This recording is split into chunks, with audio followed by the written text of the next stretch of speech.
जय हिंद दोस्तों, स्वागत है आपके अपने YouTube channel view concept with Rahul में। आज आपका इस नए वीडियो में फिर से स्वागत है। आज हम लोग देखेंगे एडुटेरिया का वॉल्यूम 2 सेट संख्या 3 को देखेंगे। यह आपका एडीओ का जीएस पेपर 2 है ना।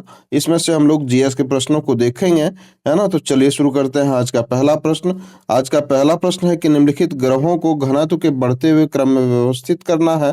तो इसमें हम लोग देखते हैं, तो हम लोग वैसे भी जानते हैं कि सबसे अधिक जो है सो घनत्व पृथ्वी का होता है ना। और इसमें बढ़ते हुए क्रम में बोला है, यानी कि जिसका सबसे ज्यादा घनत्व होता है वो बाद में होगा। तो पृथ्वी हम लोग जानते हैं कि सबसे ज्यादा घनत्व पृथ्वी का होता है। या तो इसी को देख करके हम लोग ऑप्शन नंबर बी को टिक करेंगे, जो कि आपका सही भी ऑप्शन है ना। पृथ्वी का घनत्व अधिक होता है, उसके बाद बुध का होता है, उसके बाद मंगल का, उसके बाद शनि का। या तो हमारा ऑप्शन नंबर बी इसका सही उत्तर था। नेक्स्ट है आपका कि लेब्राडोर धारा के बारे में जो है सो नीचे दिए गए कथनों पर विचार करना है कि यह एक ठंडी समुद्री जलधारा है। तो यह बात सही है ना।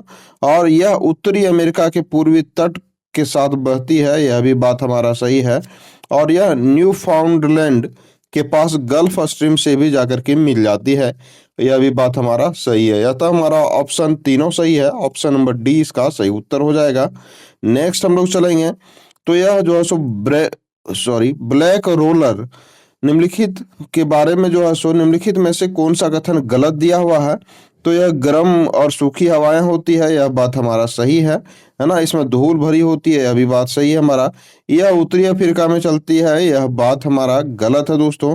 या तो ऑप्शन नंबर सी इसका सही उत्तर हो जाएगा। गलत के बारे में पूछा गया था, है ना। तो यह उत्तरी अफ्रीका में नहीं दोस्तों, यह उत्तरी अमेरिका में चलती है। कहाँ पर? उत्तरी अमेरिका में चलती है, इस बात को हम लोग याद रखेंगे। इस वजह से यह कथन गलत हो गया था, ठीक है। ब्लैक रोलर जो होती है ये गर्म और सूखी धूल भरी हवाएं होती है, जो कि उत्तरी अमेरिका के बड़े मैदानों में चलती है, ना कि उत्तरी अफ्रीका में। नेक्स्ट है आपका कि कोयना नदी के बारे में निम्नलिखित कथनों पर जो है सो आपको विचार करना है। तो यह पश्चिमी घाट से निकलती है, तो यह बात हमारा बिल्कुल सही बात है ना। और यह कृष्णा नदी की दाहिनी जो है सो सहायक नदी है, यह भी बात हमारा सही है। या तो ऑप्शन नंबर दोनों इसका सही उत्तर हो जाएगा, है ना।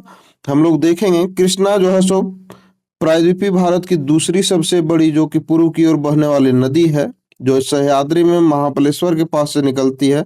इसकी यदि हम लोग कुल लंबाई की बात करेंगे तो 1401 किलोमीटर जो है सो इसकी कुल लंबाई है ना। कोयना, तुंगभद्रा और भीमा इसकी प्रमुख सहायक नदियों में से एक है, ठीक है।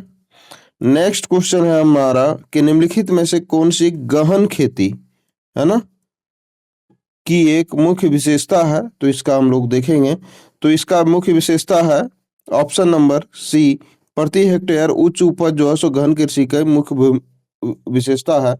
गहन कृषि जो होती है दोस्तों, यह खेती की एक ऐसी प्रणाली होती है जिसमें से किसान तुलनात्मक रूप से छोटे क्षेत्र में बहुत ज्यादा श्रम और पूंजी लगाता है, ठीक है। जिन देशों में आबादी ज्यादा है लेकिन जमीन कम है, वहां इस तरह की खेती की जाती है। और बड़ी आबादी के लिए खाने की मांग के कारण सालाना 2 या 3 फसलें इसमें से उगाई जाती है। खेती श्रमिकों की मदद से की जाती है, ठीक है। यह तो हम लोग ऑप्शन नंबर सी इसका सही उत्तर था। और हम लोग दोस्तों इसके क्वेश्चन के साथ साथ हम लोग कुछ एक्स्ट्रा फैक्ट को भी हम लोग देखते चलेंगे, ताकि आपको किसी भी तरह की परेशानी नहीं हो और एक क्वेश्चन के साथ कई क्वेश्चन कवर हो जाए। अगला है कि लौह अयस्क खान के संबंध में निम्नलिखित जिलों पर जो है सो विचार करना है। तो लौह अयस्क खान के बारे में बोला गया है ना। तो रत्नागिरी जो कि हमारा कहाँ पर है, रत्नागिरी जो कि उच्च गुणवत्ता और लौह अयस्क इसमें से पाया जाता है। यह कद्रेमुख गोवा रत्नागिरी बेल्ट का हिस्सा है ना। तो यह तो जो है सो यह हमारा रत्नागिरी जो है सो क्या है, लौह अयस्क खनन है। दूसरा जो हमारा है शिमोगा, शिमोगा जो कि कर्नाटक का एक मुख्य लौह अयस्क उत्पादक क्षेत्रों में से एक है ना। ये यहाँ बाबा बुदन पहाड़ियों और सुदूर हॉटस्पॉट के पास जो है सो यहाँ लौह अयस्क पाया जाता है। अतः हमारा दोनों जगह जो है सो लौह अयस्क पाया जाता है, 2 और 3 में। बालघाट में यदि हम लोग देखेंगे तो भारत का मैग्नीज नगरी बालघाट को कहा जाता है ना। बालघाट जो है सो खनिज संसाधनों से युक्त क्षेत्र है, जहाँ भारत का लगभग 80% मैग्नीज यहाँ पाया जाता है दोस्तों, ठीक है। यह मैग्नीज के अलावा यहाँ तांबा भी पाया जाता है, लेकिन मैग्नीज 80% पाया जाता है भारत का यहाँ पे। तो यह था हमारा ऑप्शन नंबर 2 और 3 सही होगा, सी नंबर। नेक्स्ट है आपका कि निम्नलिखित में से कौन सी स्थिति जो है सो विराम के जड़त्व को सबसे अच्छी तरह दिखाती है। ठीक है, तो इसको हम लोग देखते हैं। तो जब बस अचानक चलना शुरू करती है तो यात्री पीछे की ओर झुक जाते हैं, यह विराम से जड़त्व का सबसे अच्छा उदाहरण है ना। ऑप्शन नंबर ये इसका सही उत्तर हो जाएगा। नेक्स्ट है हम लोगों का कि निम्नलिखित कथनों पर जो है सो विचार करना है। ठीक है, तो इसमें से देखते हैं कि यदि कोई कूली अपने सिर पर बोझ लेकर समतल सड़क पर चलता है तो गुरुत्वाकर्षण बल द्वारा किया गया कार्य क्या होता है, शून्य होता है, क्योंकि जो है सो वस्तु विस्थापित इसमें से नहीं होती है। यह तो हमारा ऑप्शन नंबर 1 सही है। और दूसरा है कि किया गया कार्य केवल बल पर निर्भर करता है, विस्थापन पर नहीं। तो विस्थापन पर निर्भर करता ही है ना। कोई भी कार्य जब तक विस्थापन नहीं होगा तब तक वह कार्य कहलाएगा ही नहीं। कूली के माथे पर से जो है सो बोझ उतरा नहीं, है ना, तो उसका जो है सो कार्य नहीं माना गया, कार्य शून्य मान लिया गया। तो विस्थापन का भी बहुत ही महत्वपूर्ण योगदान होता है कार्य होने पर। यह तो हमारा सिर्फ ऑप्शन नंबर 1 सही होगा, ऑप्शन नंबर 1 केवल 1। नेक्स्ट है आपका कि सूची 1 और 2 को जो है सो इसमें से मिलान करना है। तो इसमें से दिया हुआ है जल विद्युत और इसमें से ऊर्जा देखना है ना। सॉरी, तो इसमें से देखते हैं हम लोग। तो जल विद्युत जो है सो गिरते हुए पानी से हम लोग क्या करते हैं, ऊर्जा ऊर्जा जो है सो इसमें से निकलता है गिरते हुए पानी से। गतिज ऊर्जा कब होती है, गति की ऊर्जा को ही हम लोग क्या कहते हैं, गतिज ऊर्जा। स्थितिज ऊर्जा जो है सो स्थिति के कारण जो ऊर्जा प्राप्त होता है उसे हम लोग स्थितिज ऊर्जा कहते हैं। यह तो ऑप्शन नंबर ये आपका सही उत्तर हो जाएगा। नेक्स्ट है आपका कि निम्नलिखित कथनों पर जो है सो विचार करना है। ठीक है, ध्वनि निर्वात से होकर यात्रा नहीं कर सकती है ना। तो यह बात हमारा सही है, उसके लिए माध्यम की आवश्यकता होती है। ध्वनि गैसों में सबसे तेज और ठोस में सबसे धीमी गति से यात्रा करती है, यह कथन गलत है।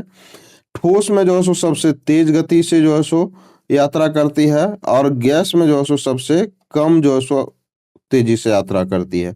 उल्टा दिया हुआ था, या तो हमारा सिर्फ ऑप्शन नंबर 1 इसका सही उत्तर होगा।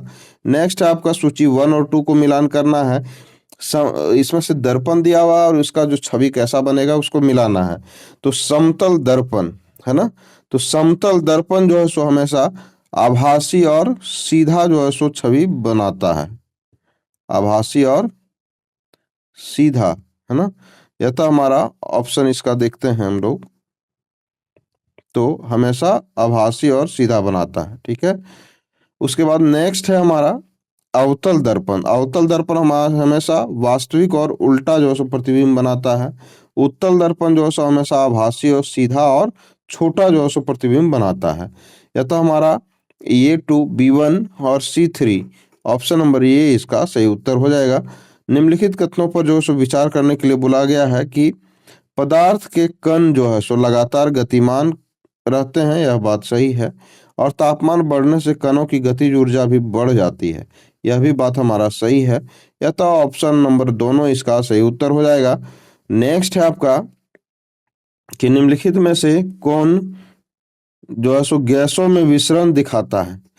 गैसों में विसरण कौन दिखाता है, कमरे में जैसे परफ्यूम का फैलना जो है सो गैसों में विसरण को दर्शाता है। ऑप्शन नंबर ये आपका सही उत्तर है। सूची 1 और 2 को सम्मिलित करना है। तो पानी में स्याही, है ना, तो पानी में स्याही जो है सो यह जो है सो क्रोमेटोग्राफी का उदाहरण है।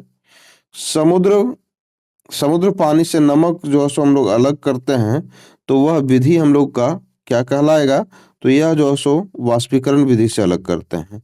और पानी से जो रेत हम लोग अलग करते हैं तो वह जो है सो किस विधि से करते हैं, तो यह फिल्टरेशन विधि से करते हैं। पानी में स्याही जो है सो रहता है और उसको अलग करने के लिए हम लोग क्रोमेटोग्राफी से अलग करते हैं। या तो हमारा A2 B3 C1 यानी कि ऑप्शन नंबर 20 का सही उत्तर हो जाएगा। नेक्स्ट है आपका कि निम्नलिखित कथनों पर जो है सो विचार करना है। तो इसको हम लोग देखते हैं। तो बर्फ का पिघलना एक भौतिक परिवर्तन है, सही बात है। मैग्नीशियम रिबन का जलना जो सो रासायनिक परिवर्तन होता है, यह भी बात सही है हमारा। दोस्तों हम लोग जैसे रासायनिक और भौतिक परिवर्तन के बारे में हम लोग एक बताते हैं कि ट्रिक एक तरह से छोटा सा कि भौतिक परिवर्तन उसे कहते हैं जिसे हम लोग जैसे पानी से बर्फ बनाए और बर्फ से फिर पानी बना सकते हैं, उसकी वापसी उसी स्थिति में जो है सो ला सकते हैं। लेकिन जब मैग्नीशियम रिबन को हम लोग जलाते हैं, तो क्या उसको फिर हम लोग मैग्नीशियम जो रिबन था वो वास्तविक में वैसा क्या हम लोग चेंज कर सकते हैं? नहीं कर सकते हैं। तो जिसे हम लोग चेंज नहीं कर सकते हैं वह रासायनिक परिवर्तन हो जाएगा, और जिसे हम लोग चेंज कर सकते हैं वह भौतिक परिवर्तन कहलाएगा। अतः इसमें से दोनों ही ऑप्शन सही था हमारा, ऑप्शन नंबर सी इसका सही उत्तर हो जाएगा।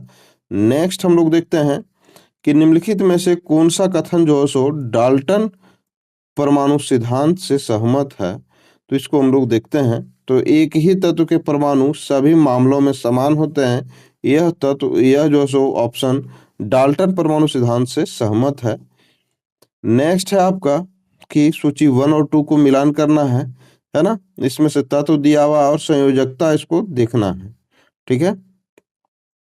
तो इसमें से हम लोग देखेंगे तो हाइड्रोजन, ठीक है? तो हाइड्रोजन का संयोजकता देखेंगे हम लोग। तो इसका संयोजकता कितना होता है? 1 होता है।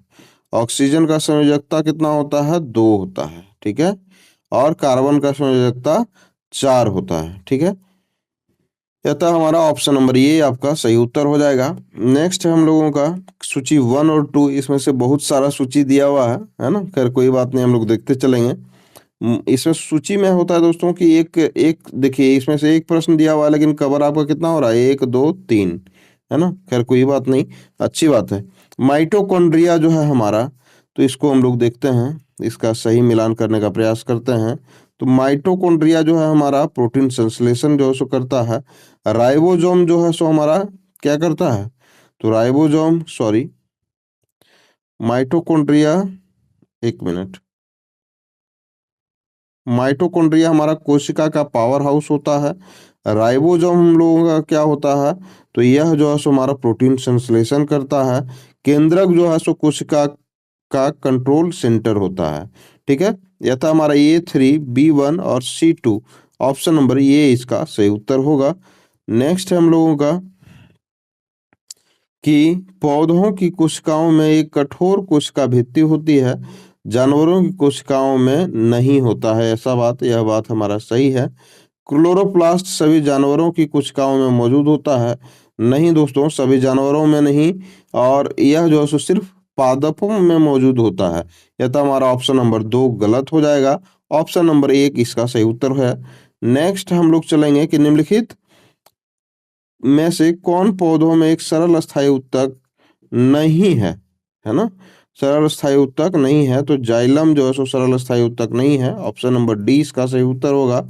नेक्स्ट है सूची 1 और 2, तो इसमें से हम लोग देखते हैं कि यह जो है सो मुंह जो है सो स्टार्च का पाचन जो है सो शुरू होता है कहाँ से? तो मुंह से जो है सो स्टार्च का पाचन शुरू होता है, ठीक है ना? और देखेंगे हम लोग तो जो है हमारा पेट शुरुआती प्रोटीन पाचन करता है ना? और बड़ी आंत जो है सो पानी का अंतिम अवशोषण करता है, कौन? बड़ी आंत। अतः हमारा A3, B2, C1, अतः हमारा ऑप्शन नंबर 20 का सही उत्तर हो जाएगा। नेक्स्ट हम लोगों का निम्नलिखित कथनों पर जो है सो विचार करना है। तो एरोबिक श्वसन में जो है सो ग्लूकोज जो है पूरी तरह से CO2 और पानी में टूट जाता है, यह बात हमारा सही है। और मांसपेशियों में या अवयवी श्वसन में लैक्टिक जो है सो एसिड बनता है, यह भी बात हमारा सही है। अतः हमारा दोनों ही ऑप्शन सही हो जाएगा, ऑप्शन नंबर 2 इसका सही उत्तर हो जाएगा। नेक्स्ट हम लोगों का निम्नलिखित कथनों पर जो है सो विचार करना है। तो इसमें से देखते हैं कि जाइलम जो है जड़ों से पत्तियों तक पानी और खनिज पहुंचाता है, यह बात हमारा सही है। और फ्लोएम जो है सो पत्तियों से एक भोजन को दूसरे हिस्से तक केवल नीचे की ओर दिशा में पहुंचाता है, तो यह नीचे की ओर दिशा में नहीं सभी दिशाओं में पहुंचाता है ना? अतः हमारा ऑप्शन नंबर 2 इसका गलत ऑप्शन है, ऑप्शन नंबर 1 इसका सही उत्तर हो जाएगा। नेक्स्ट हम लोगों का कि निम्नलिखित में से कौन सा सही सुमेलित है, ठीक है? तो विखंडन जो होता है यह किसमें होता है? तो यह स्पाइरोगायरा में होता है, ऑप्शन नंबर सी इसका सही उत्तर हो जाएगा, स्पाइरोगायरा विखंडन। नेक्स्ट है हम लोगों का कि वह कौन सा सेना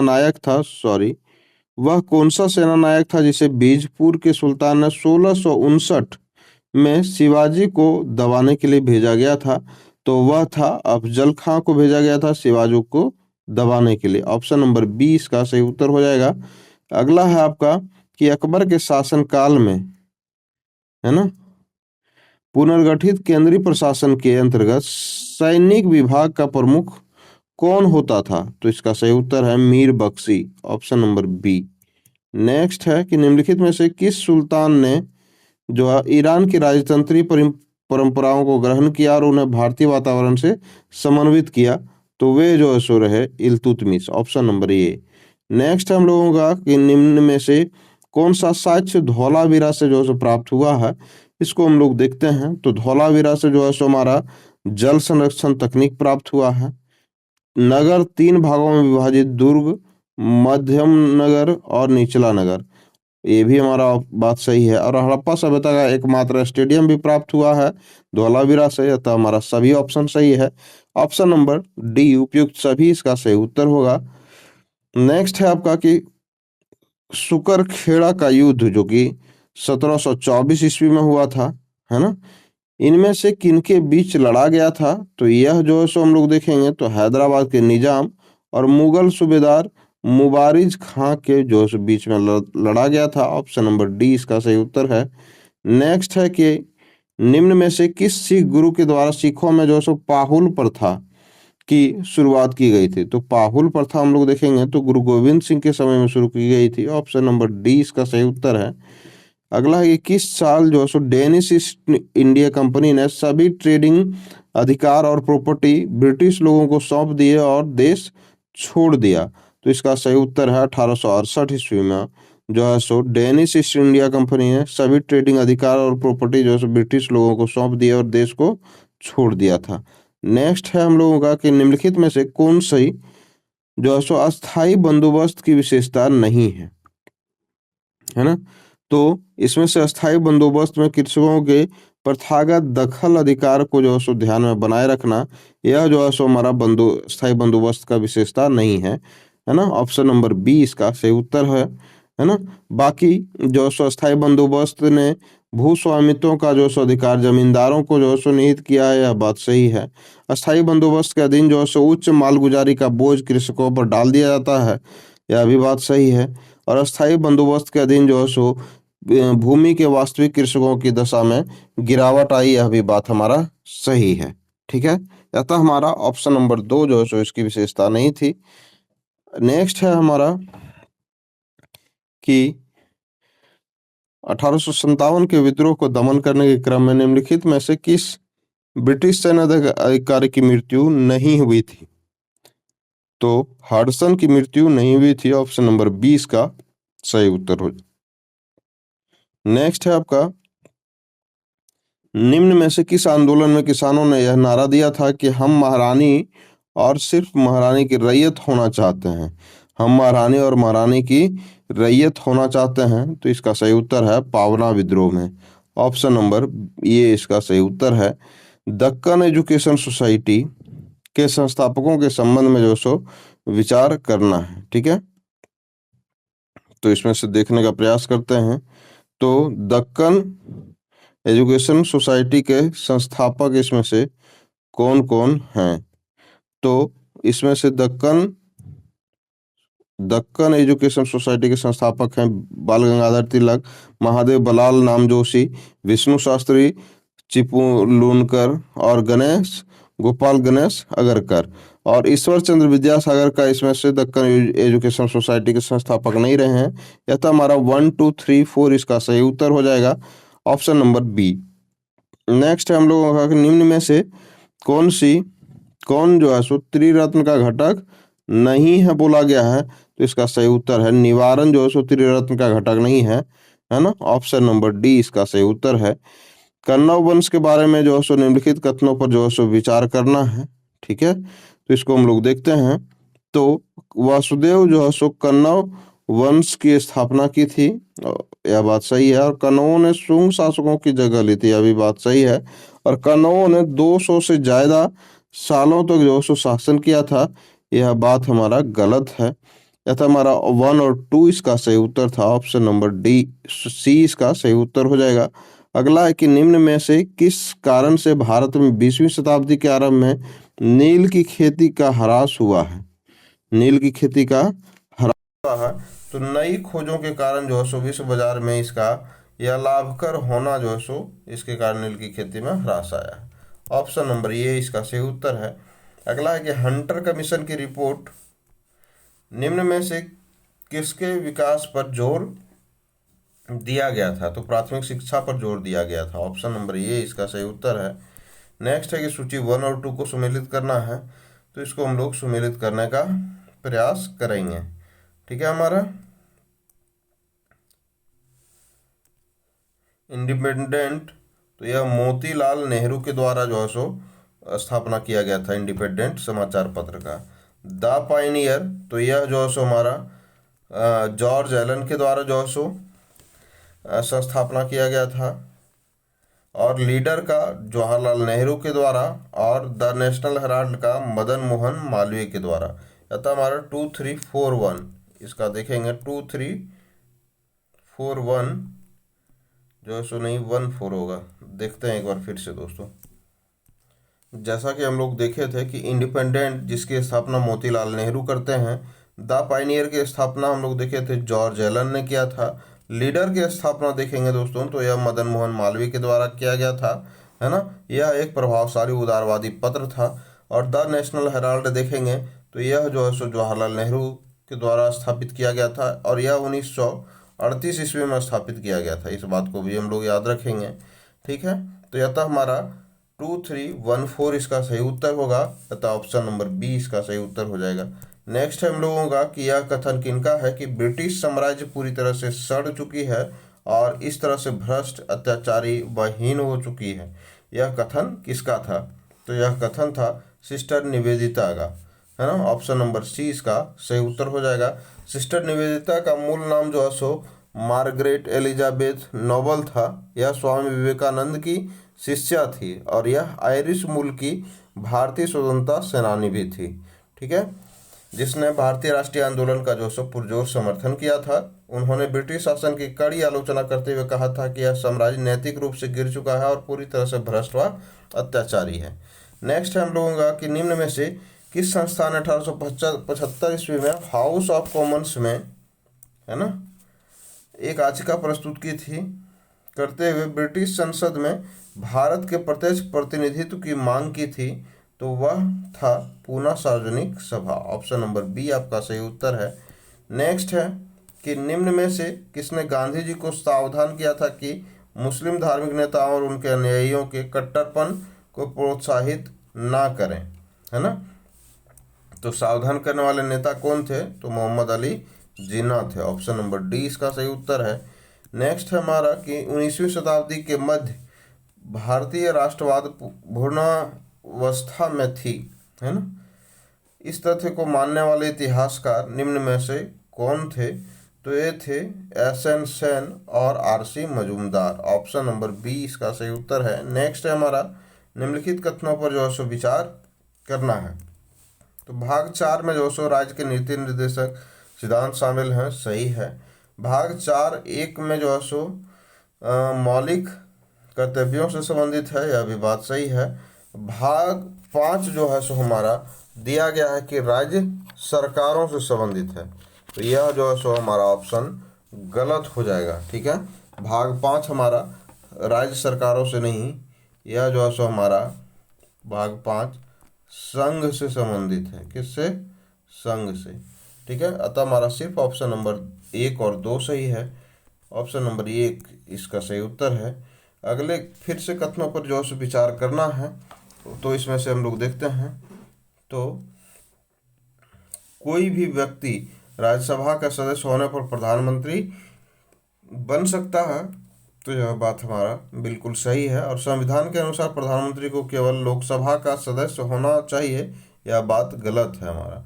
राज्यसभा के अभी सदस्य होने पर वह व्यक्ति प्रधानमंत्री बन सकता है। ठीक है, अतः हमारा ऑप्शन नंबर 1 इसका सही उत्तर है। नेक्स्ट है हम लोगों का कि लेखानुदान का क्या मतलब है? तो लेखानुदान का जो है सो सरकारी खर्चों को पूरा करने के लिए एक या अस्थायी मंजूरी को ही हम लोग लेखानुदान कहते हैं। ऑप्शन नंबर 20 का सही उत्तर हो जाएगा। नेक्स्ट है कि राज्य विधान परिषद के संबंध में निम्नलिखित में से कौन सा कथन गलत है?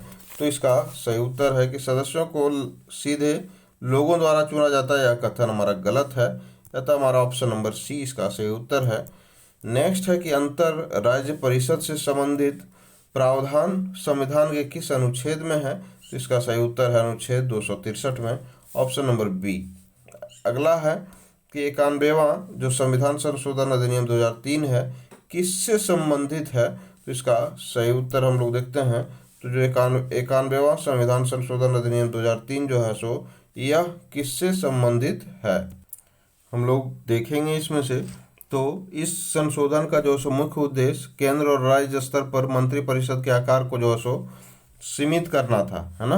तथा हमारा ऑप्शन नंबर इसमें से देखेंगे तो 2 हमारा सही जा रहा है, ठीक है। उसके बाद हम लोग देखेंगे तो दल बदल के आधार पर अयोग्यता को कड़ा करना था, तो दल विरोधी उपबंध भी हमारा सही है।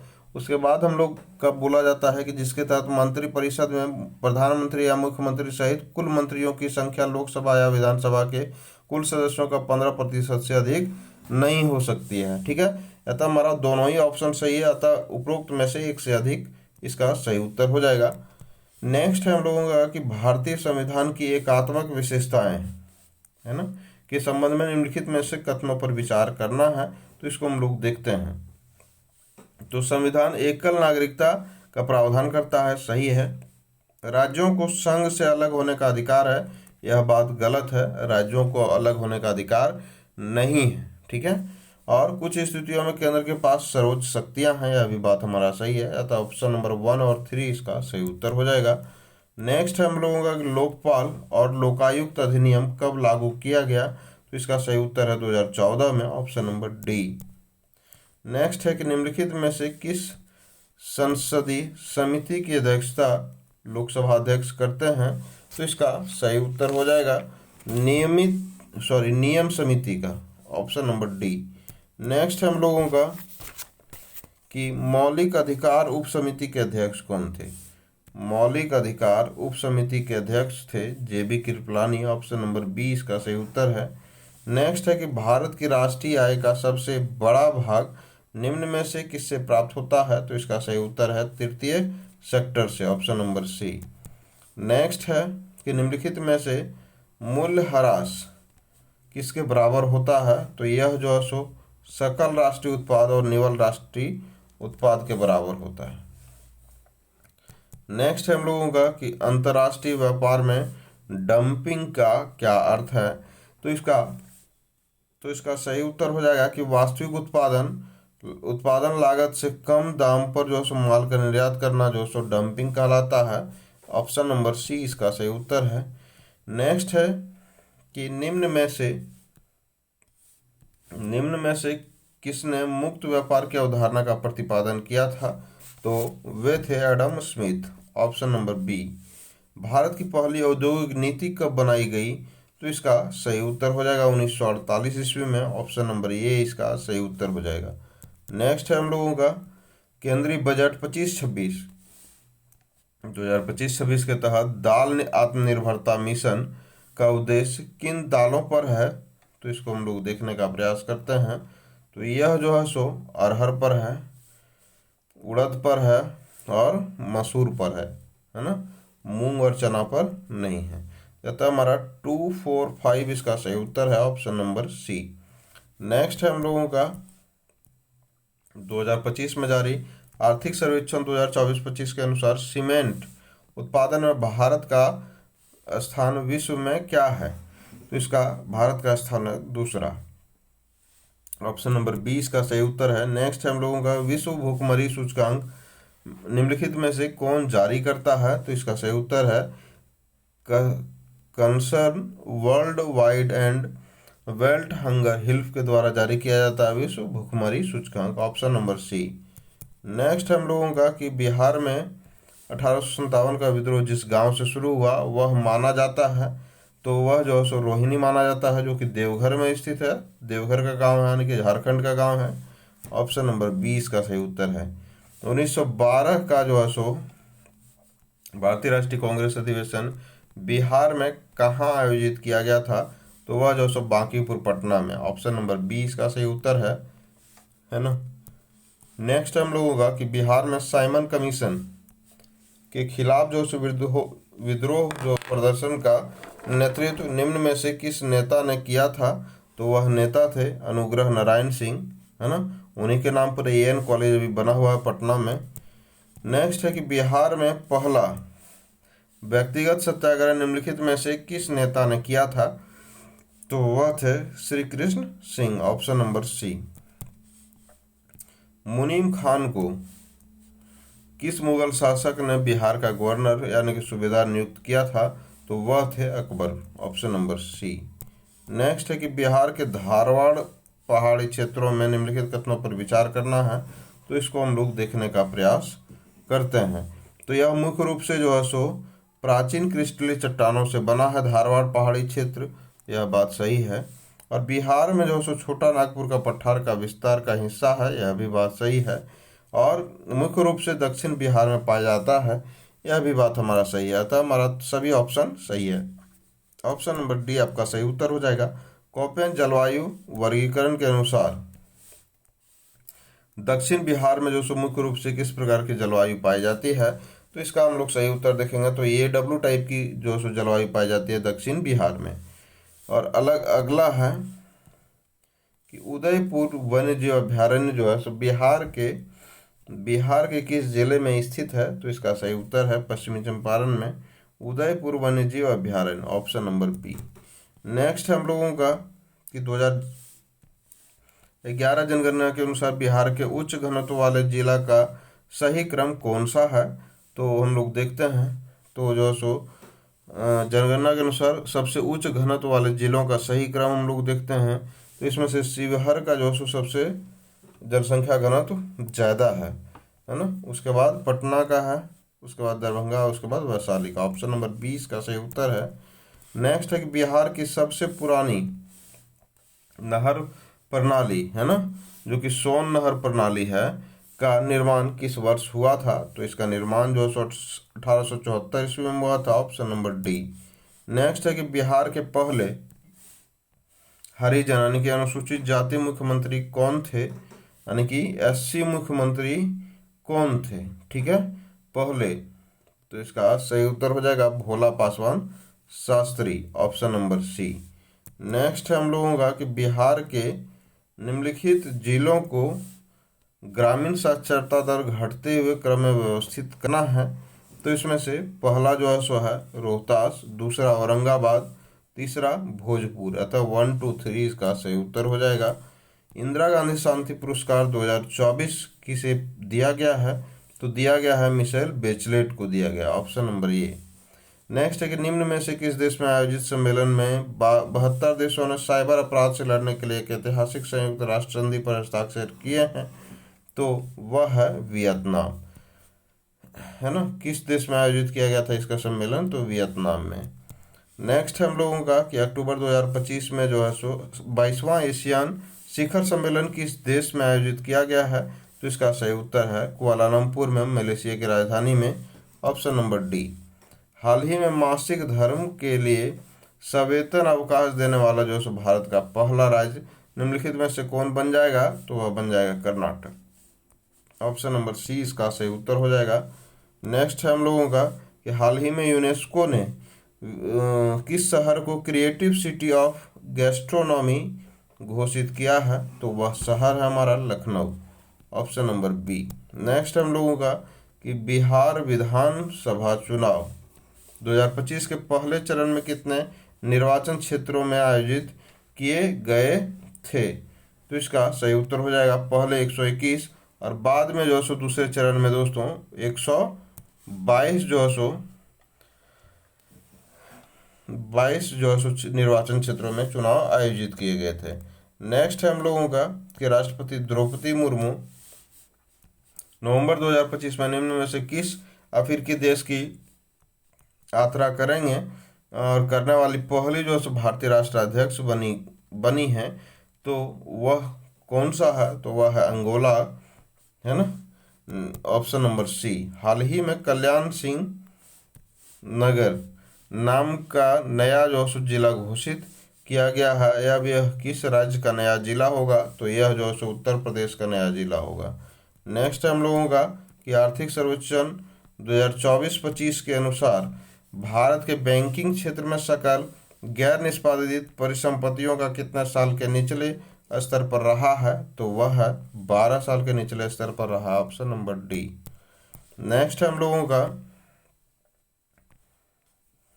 कि वित्त वर्ष 2025 में भारत का विदेशी प्रत्यक्ष निवेश प्रवाह सालाना आधार पर कितना प्रतिशत की वृद्धि के साथ 55.6 बिलियन अमेरिकी डॉलर हो गया है, तो इसका सही उत्तर है 17.9%, ऑप्शन नंबर सी। नेक्स्ट है कि गणतंत्र दिवस परेड 2025 में कौन सा संस्थान अपना 150 वर्ष पूरे होने के उपलक्ष्य में पहली बार झांकी प्रदर्शित की है, तो इसका सही उत्तर हो जाएगा भारतीय मौसम विज्ञान विभाग के द्वारा, ऑप्शन नंबर बी। नेक्स्ट हम लोगों का कि डॉक्टर के.एस. चौहान द्वारा लिखी गई पुस्तक parliament powers functions and privilege का विमोचन निम्न में से किसके द्वारा किया गया, तो इसका विमोचन जगदीप धनखड़ के द्वारा किया गया था, ऑप्शन नंबर ए इसका सही उत्तर है। नेक्स्ट है आप लोगों का कि हाल ही में निम्न में से किस देश ने दुनिया का सबसे शक्तिशाली हाइड्रोजन ट्रेन इंजन विकसित किया है, तो वह है अपना देश भारत, ऑप्शन नंबर ए है ना, जिसने दुनिया का सबसे शक्तिशाली हाइड्रोजन ट्रेन इंजन विकसित किया है। नेक्स्ट हम लोगों का कि निम्न में से किस अंतरिक्ष एजेंसी द्वारा Interstellar mapping and exploration probe है ना IMAP मिशन लॉन्च किया गया, तो इसका सही उत्तर हो जाएगा नासा के द्वारा, ऑप्शन नंबर बी। नेक्स्ट है कि सितंबर 2025 में स्वयं सहायता समूह सदस्यों के लिए पहचान पत्र जारी करने वाला पहला राज्य कौन बन गया है, तो वह पहला राज्य बन गया है तमिलनाडु, ऑप्शन नंबर डी इसका सही उत्तर है। चर्चा में रही स्वामित्व योजना का संबंध निम्न में से किस मंत्रालय से है, तो पंचायती राज मंत्रालय से है, ऑप्शन नंबर ए इसका सही उत्तर हो जाएगा। नेक्स्ट हम लोगों का कि बिहार राज्य का पहला परमाणु ऊर्जा संयंत्र निम्न में से किस जिले में स्थापित किया जाएगा, तो वह जिला है नवादा राजौरी में स्थापित किया जाएगा, ऑप्शन नंबर बी। नेक्स्ट है कि पाकिस्तान के खिलाफ हुए ऑपरेशन सिंदूर में महत्वपूर्ण भूमिका निभाने वाले एयर मार्शल अवधेश कुमार भारती का संबंध बिहार के किस जिले से है, तो वह है पूर्णिया जिले से हैं अवधेश कुमार जो है सो एयर मार्शल है ना, ऑप्शन नंबर डी इसका सही उत्तर है। नेक्स्ट है हम लोगों का कि राष्ट्रपति द्रौपदी मुर्मू ने कुल 139 विशिष्ट व्यक्तियों को पद्म पुरस्कार 2025 प्रदान किए। इनमें से बिहार के कुल कितने जो सो व्यक्तियों ने पद्म विभूषण मिला है, तो बिहार के एक व्यक्ति को पद्म विभूषण मिला है, ऑप्शन नंबर ए इसका सही उत्तर हो जाएगा। नेक्स्ट है आपका कि हाल ही में मुख्यमंत्री श्री नीतीश कुमार ने बिहार युवा आयोग की स्थापना को मंजूरी दी है। इसमें से अध्यक्ष उपाध्यक्ष सहित कुल कितने सदस्य होंगे, तो इसमें से कुल 10 सदस्य होंगे अध्यक्ष उपाध्यक्ष को मिला करके। तो वीडियो हमारा यहीं पर समाप्त होता है। हमारे वीडियो को देखने के लिए, हमारे चैनल से जुड़ने के लिए आपका तहे दिल से धन्यवाद। ऐसे ही वीडियो को देखने के लिए हमारे चैनल को सब्सक्राइब करें और बेल आइकन को प्रेस कर लें, ताकि आपको जब भी कोई नया वीडियो इस चैनल पर डले तो आपको नोटिफिकेशन तुरंत ही प्राप्त हो। अगर आप हमें कोई सुझाव देना चाहते हैं तो आप हमारे कमेंट बॉक्स में सादर आमंत्रित हैं। आप हमारे वीडियो के डिस्क्रिप्शन में हमारा टेलीग्राम लिंक पर भी जा कर के वहाँ डायरेक्ट मैसेज हमें कर सकते हैं। हम आपके सुझाव को बहुत ही अच्छे और अच्छे सत्कार के साथ लागू करेंगे अपने चैनल पे, है ना, क्योंकि आप भी हमारे इस चैनल के हिस्सा हैं, आप हमारे परिवार का हिस्सा हैं। तो इस वजह से आपका जो है सो कहना और हमें मानना ज़रूरी है। आपका दिन शुभ हो। धन्यवाद।